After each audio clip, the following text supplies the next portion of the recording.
Hi, I'm Dilshan Perera. I work as the Vice President of Sales at Kingslake.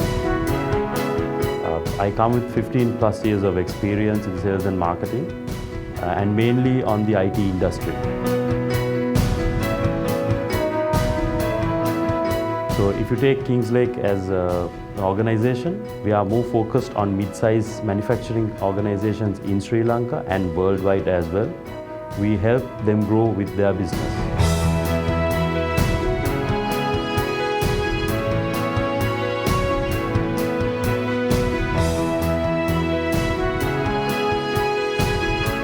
Hi, my name is James. I am the Group Head of Business Operations for One Envoy Group.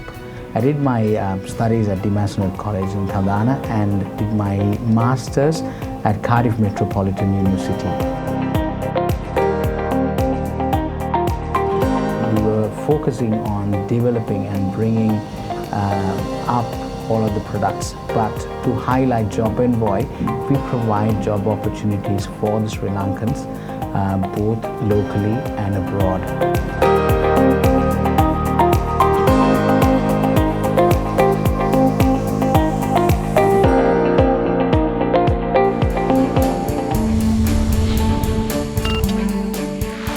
From the Cubicle. What does the future of digital transformation look like? It's all about agility and being cognitive these days. Everything is changing. And not like before in the past where you build a static website or build a static application and work on it, and then once you require to move forward, then you would go for another one and you have to invest on something from the scratch. But in the future it's going to be very agile. Something if you build something, it needs to be agile and it needs to be developed. It should be cognitive, where you use a lot of AI and human emotions should be able to be touched and read. So it will be an extension of AI. As you know, we have machine learning, AI working together right now. So in future, it will be these two together with the human intelligence. What if we have automated self-healing processes and self-healing, self-learning workflows? I think that is where the future holds. What is a typical day like for you? Initially, it's about planning it right for you to have a successful day. So for me personally, I would first of all plan as to what we need to achieve during one day, and then on my way to work I usually speak to my team, get them on a con call if they are on the way, or if they're at the office, wherever we are.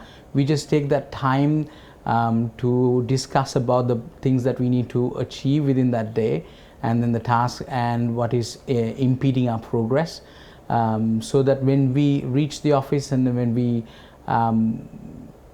really need to get the things done, we are halfway through, we are ready to get the work done. So that is something in the start, and then we always communicate, and with the team everything is transparent. So we talk to each and every one about the elements that we are going to achieve during the day, and at the end of the day we will gather and discuss what we have achieved and what needs to be brought forward to the next day. Is like more like the day's work. So I usually start work at 8:30 with a daily scrum with my sales team. So this helps me to prioritize the work and understand what sort of urgent matters that we need to attend immediately, which helps again to balance the complete day's work.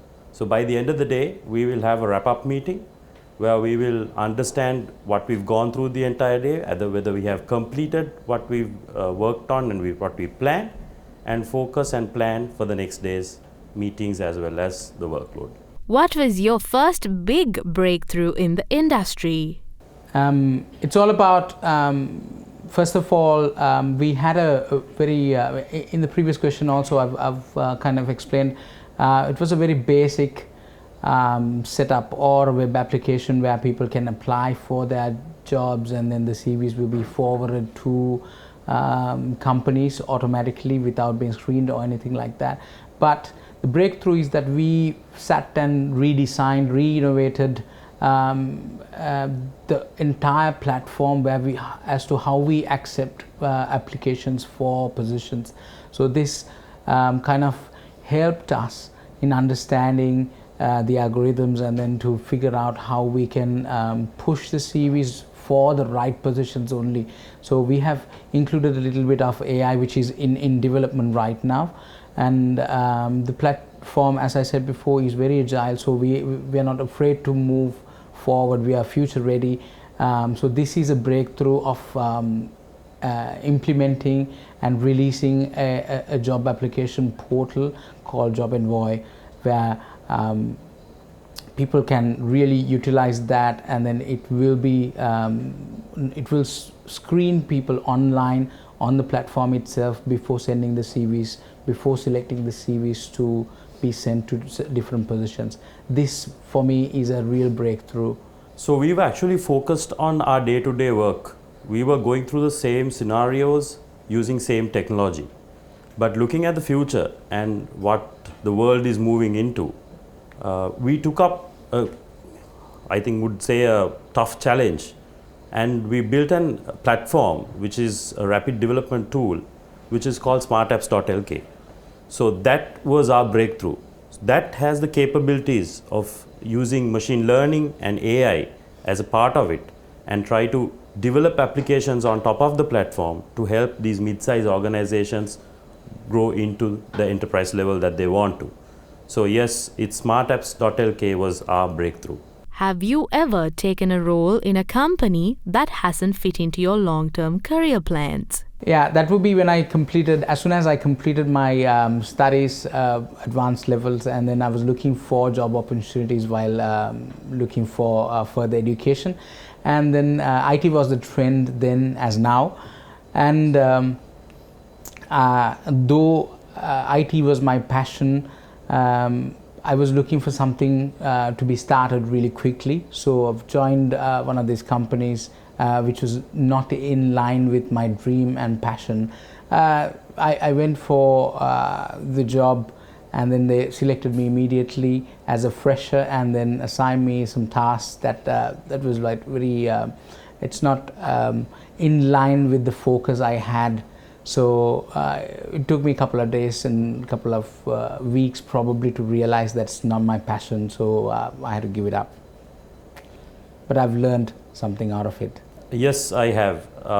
Sometime back, I think as soon as I left school, I believe, I was recruited as a junior executive for an administration department for one of the leading telcos at that time. So there, I didn't know whether it was actually my, whether it's the path that I want to go in. So I was there working for about a year or so when I realized, looking at others who were doing a different job, how they enjoyed the job that they were doing. And with my skills and with the expertise I had at that time, I was able to convince the management to get me into a similar role. So I think I was able to convince them to get there. Yes, of course, I've had that mistake as well.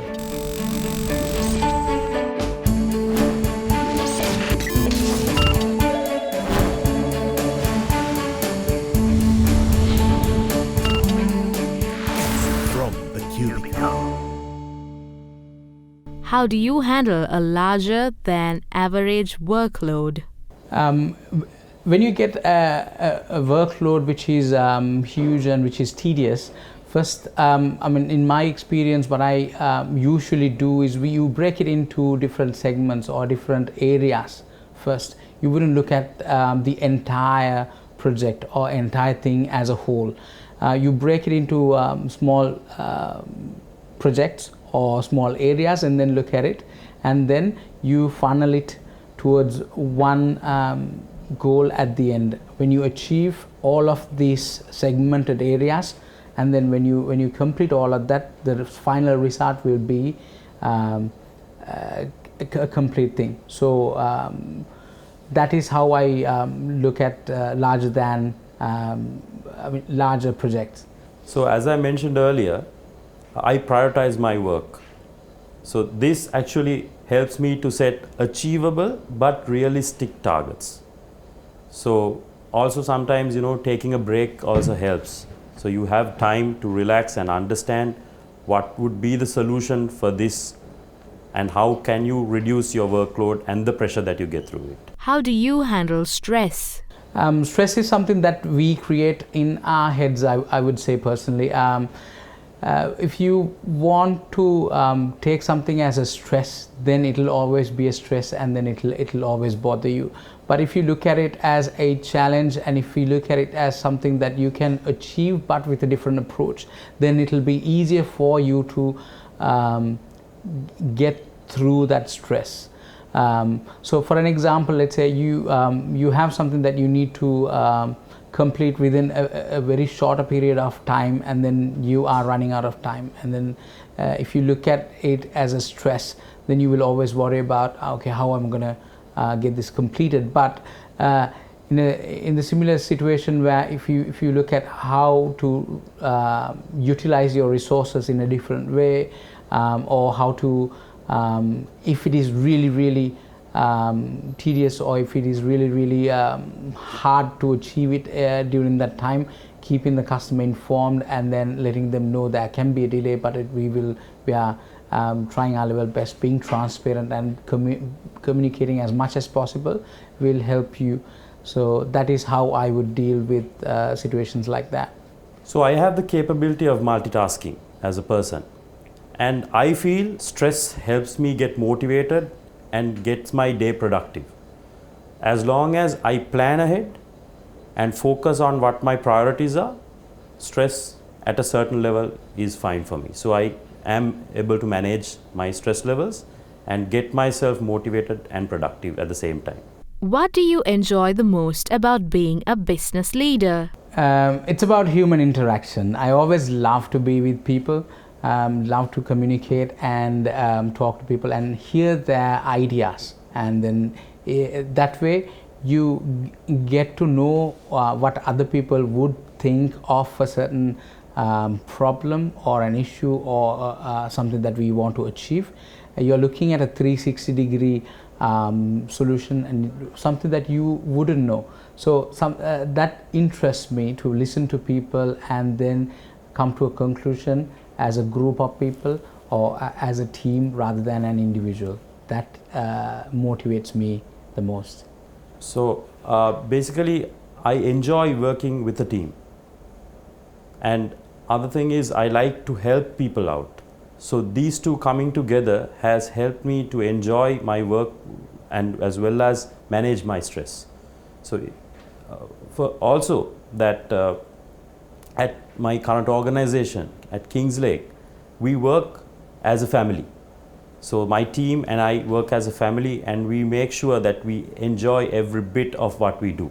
Whether we win or whether we lose, it's always a learning, and we take it very positively. So that is what I enjoy the most. What was your mission at the outset? The mission was to become one of the IT professionals as soon as I completed my high school studies.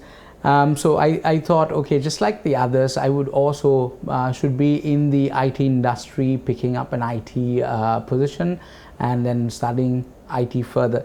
So that made me get into information technology, learning new things, and move up the ladder. But that became one of the part of my process along the way. But it has a hybrid effect where you use IT and your corporate knowledge, your administrative knowledge and people management all together to move forward. The mission for me was to get in and excel in the sales and marketing field. But at the initial stage, I was not sure whether it was technology or banking is what I wanted to follow.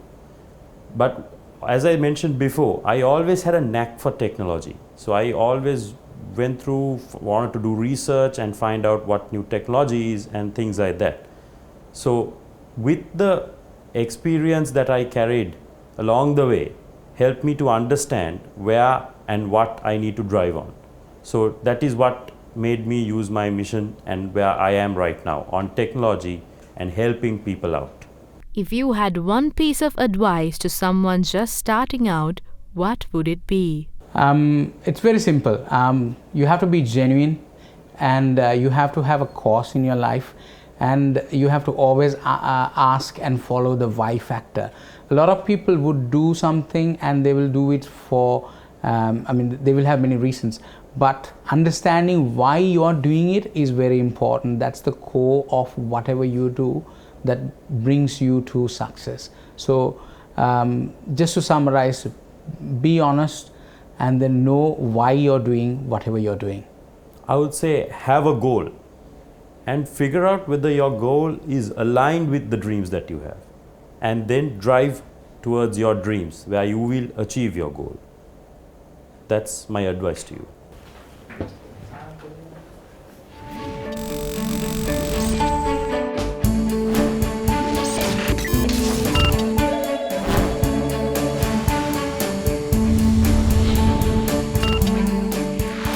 From the Cubicle.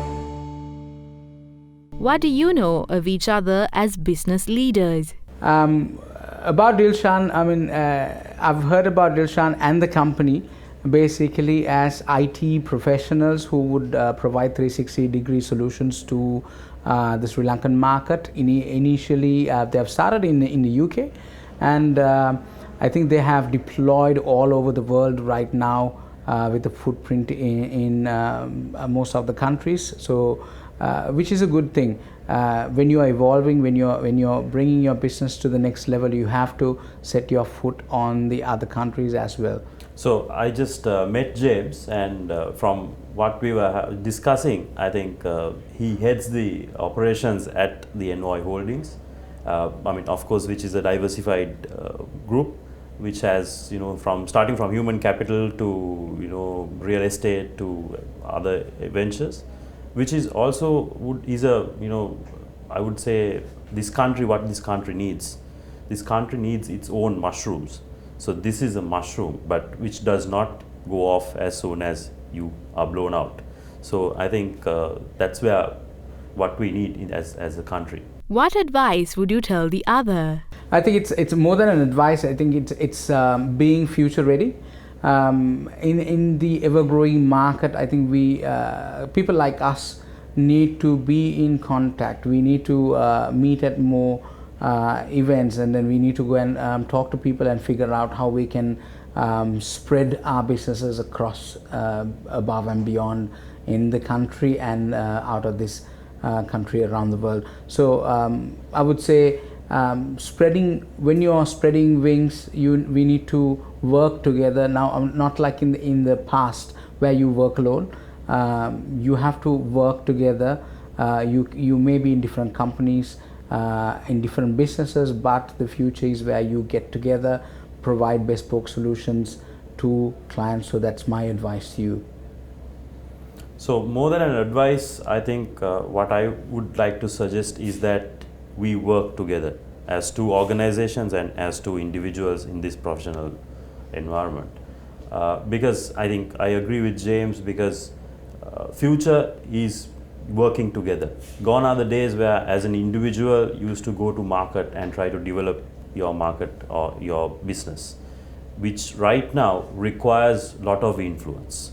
And influence can only be done or given by relationships and relationships with corporates who will influence another corporate with the influence that they have. So I believe that is what my advice, and that is what I would expect for us to work together. What first impression did you have of each other? A good question. We didn't get to speak until the end of the program, so I saw him around, and then I thought, okay, someone who's managing the entire business, someone who's taking control and then has a firm grip of everything. And then like I thought, like I imagined, when we get to speak a little further, I thought my gauge or what my assumptions were right. So Yeah. So I just saw him in the morning, and looking as pleasant as he is right now.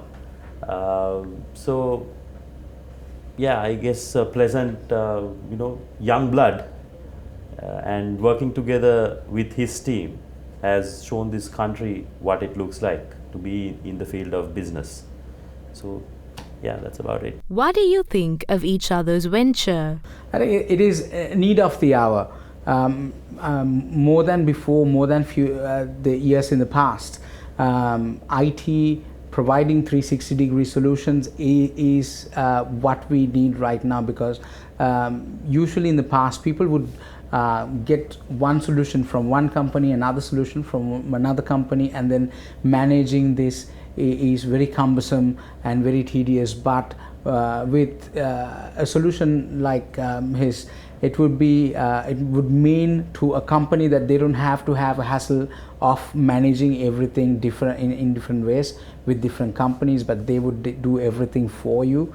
And they would provide a bespoke solution, a 360-degree solution for you, which means less hassle for you, and ultimately it means you have more time and capacity to think about the bigger picture to grow your business. So I think, as I mentioned before, these are the type of businesses or ventures that we require in this country to grow. And I think Envoy Holdings has shown the capability of what they can do. And James being on top of it, I think helps more than anyone else also to let the business grow. So I would say this is what we need, and definitely all the best to James to take it up and grow the business further. What do you think about this program? I think this is the need of the hour. Everyone needs to adapt this system where you introduce businesses from one business to the other, how it differs, and how different people can work together, spreading ideas. Because for the future, the generation, it's going to be digital media, online presence, and then a lot of things will go off the record, like printed publishers and all of that. So while you still need to read a book, it is very important because to tap into the minds of the future generation, to have promotions like this, to have programs like this where you explain how things can be better via online platforms. And I think this program is very important and vital to the younger generation and people who's going to take the future to their hand. I believe this program has given me an opportunity to meet James, who is from a different field compared to what I do. So I believe, yes, these type of programs must be there, and this is where the future is. So gone are the days where I used to watch television or read a paper or things like that. Now it's all on your phone, on your tab. So this will create that awareness, how and give the impression to the world that as a country what we are capable of doing, and what sort of businesses are there in this country that people don't know of, and build relationships like James and myself, for an example. So I would say all the best, and definitely keep up this, and we need to grow this in